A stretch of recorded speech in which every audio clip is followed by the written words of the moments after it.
বন্ধুরা, আজকের গল্পের আসরে তোমাদের জন্য থাকছে গোপাল ভাঁড়ের গাছে কাঁঠাল গোফে তেল।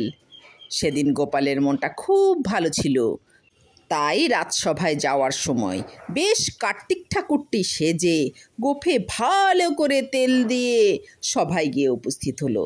বোধহয় তেল একটু বেশি দেওয়া হয়েছিল, তাই গোফ থেকে একটু একটু করে তেল গড়িয়ে পড়ছিল। গোপালের ওই দৃশ্যটি মহারাজের চোখ এড়ালো না।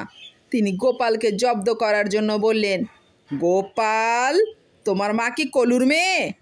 মহারাজের এই কথা শুনে গোপাল একটু হকচকিয়ে গিয়ে বলল, হঠাৎ এ কথা বলছেন কেন মহারাজ? এতে আমি অপমানিত বোধ করছি। আমাকে নিয়ে যা খুশি বলুন, কিন্তু আমার মাকে নিয়ে সব কথা বলা মনে হয় ঠিক হচ্ছে না।